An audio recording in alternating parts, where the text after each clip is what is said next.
സഹായിക്കണം. ആ ഒരു മോൺസ്റ്റർ ഫിഷിനെ നമുക്ക് തന്നെ പിടിക്കണം. അതിന് കുട്ടപ്പൻ നമുക്ക് വേറെ വഴിയില്ല.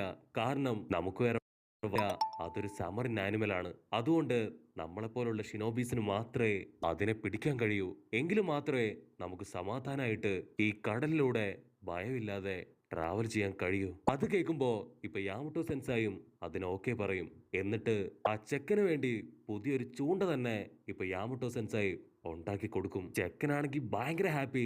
അവൻ ആ ചൂണ്ട അതൊരുപാട് ഇഷ്ടാവും. പക്ഷെ ആ ചെക്കൻ പറയും നമ്മുടെ ബോട്ടിന് എഞ്ചിൻ ഇല്ല. ഒരു എഞ്ചിൻ കൂടെ ഉണ്ടായിരുന്നെങ്കിൽ നമുക്ക് ഉറപ്പായിട്ടും വളരെ ഈസി ആയിട്ട് അതിനെ പിടിക്കാൻ കഴിയും. അതിന് മൈഗൈ പറയും ഞാനുള്ളപ്പോ അതിന്റെ ആവശ്യമില്ല.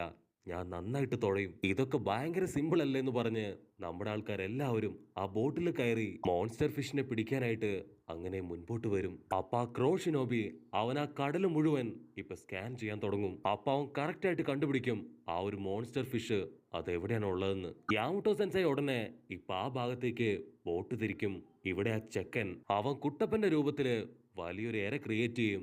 എന്നിട്ട് അത് ആ ചൂണ്ടയിൽ കൊളുത്തി കടലിലേക്ക് വലിച്ചെറിയും. കുട്ടപ്പനാണെങ്കിൽ അത് കണ്ട് ഷോക്കാവും. കുട്ടപ്പന്റെ ബൊമ്മ അത് കടലിൽ വീണ് കിടക്കുമ്പോ ആ ഒരു മീൻ കരുതും അത് റിയൽ കുട്ടപ്പനാണെന്ന്. മീൻ ഉടനെ ആ ബൊമ്മയെ ഫോളോ ചെയ്ത് ഇപ്പൊ ഹൈ സ്പീഡില് മുൻപോട്ട് വരും. അത് കണ്ട ചെക്കൻ അവൻ നിലവിളിച്ചു പറയും യാമട്ടോ സെൻസായി അത് നമ്മുടെ പിന്നാലെ തന്നെ ഉണ്ട്. അതുകൊണ്ട് എത്രയും പെട്ടെന്ന് നമുക്ക് കരയ്ക്ക് അടുക്കണം. അത് കേൾക്കേണ്ട താമസം യാമട്ടോ സെൻസായി ആളുടെ 8th ഗേറ്റ് തുറന്ന് വമ്പ സ്പീഡില് ഇപ്പൊ ബോട്ട് അത് മുൻപോട്ട് കൊണ്ടുപോകും. പക്ഷെ ആ മോൺസ്റ്റർ ഫിഷ് അത് വിടില്ല.